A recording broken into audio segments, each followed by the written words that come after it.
Berdasarkan LKPD yang telah disediakan, di sini saya membagi tugas.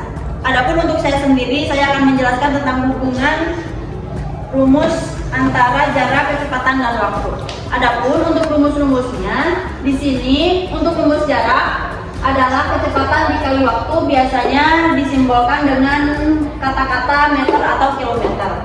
Selanjutnya untuk kecepatan, rumusnya adalah jarak dibagi waktu, biasanya kata-katanya seperti 80 km per jam, 100 km per jam, dan lain sebagainya.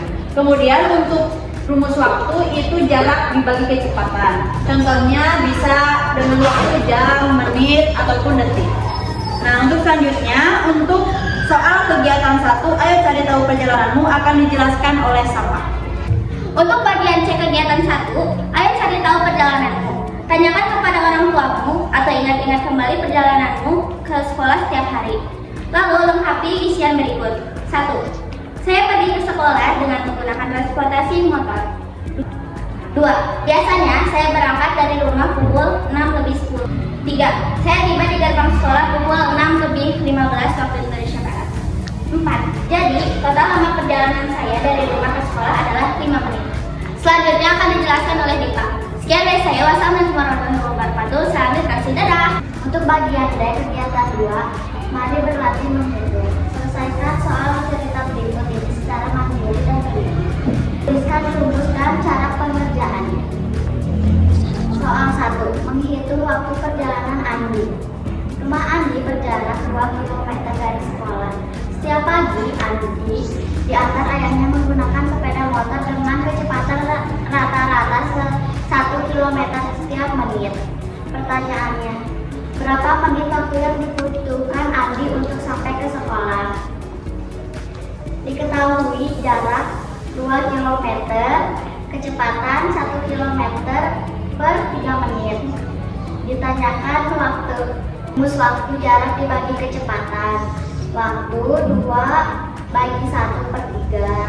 Karena ini pecahan, pembagian diubah menjadi perkalian. 2 kali 3/1 sama dengan 6/1. Jadi jarak perjalanan dari rumah Andi ke sekolah adalah 6 menit. Selanjutnya akan dijelaskan oleh saya. Sekian dari saya. Wassalamualaikum warahmatullahi wabarakatuh. Salam literasi. Bagian D soal 2, menghitung jarak rumah Siti. Siti pergi ke sekolah dengan mengendarai sepeda santai. Kecepatan sepeda Siti adalah 100 meter per menit.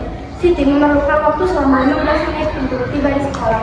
Pertanyaan, berapa meter jarak perjalanan dari rumah Siti ke sekolah? Diketahui kecepatan sama dengan 100 meter per menit. Waktu sama dengan 15 menit. Rumus jarak adalah kecepatan dikali waktu. Jarak 100 meter dikali 15 menit sama dengan 1500 meter. Jadi jarak perjalanan dari rumah Siti ke sekolah adalah 1500 meter. Selanjutnya akan diteruskan oleh Najwa. Sekian dari saya, mohon maaf bila ada kesalahan. Assalamualaikum warahmatullahi wabarakatuh. Salam literasi, bye-bye. Untuk bagian D soal nomor 3, menentukan waktu berangkat membaca jam. Budi harus tiba di sekolah paling lambat pukul 7 WIB. Agar tidak terlambat, perjalanan kami dari rumah Budi ke sekolah memerlukan waktu tepat 25 menit. Pertanyaan, pukul berapa paling lambat Budi harus mulai berangkat dari rumah? Diketahui waktu paling lambat di sekolah 7 WIB.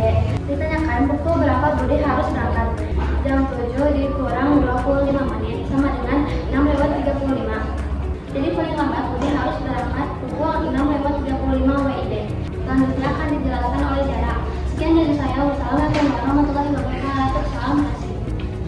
Untuk bagian E, tantangan seru bonus koin. Rumah Edo berjarak 3 km dari sekolah dan Edo berjalan kaki dengan waktu tempuh 30 menit. Sementara itu, rumah Dayu berjarak 5 km dan Dayu naik angkutan umum dengan waktu tempuh 15 menit. Pertanyaan, siapakah yang perjalanan ke sekolah paling cepat sampai? Berikan alasan. Yang paling cepat datang ke sekolah adalah Dayu karena Dayu naik angkutan umum. Meskipun rumah Dayu lebih jauh.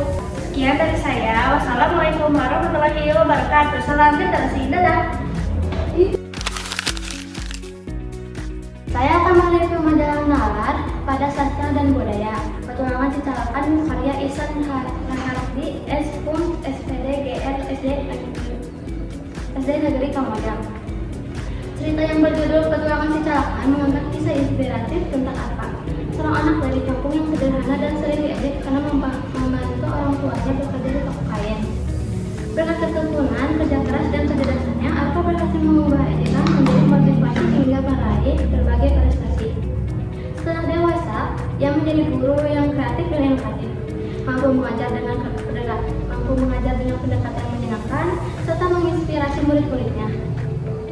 Kelebihan cerita ini adalah alur cerita yang runtut, bahasa yang mudah dipahami, dan pesan moral yang kuat, yaitu pentingnya kerja keras, pantang menyerah, rendah hati, serta memanfaatkan ilmu untuk membantu orang lain. Tokoh Arfa menjadi teladan bahwa kesuksesan tidak ditentukan oleh latar belakang, melainkan oleh usaha dan karakter yang baik. Secara keseluruhan, artikel ini sangat baik untuk dibaca oleh siswa karena tidak hanya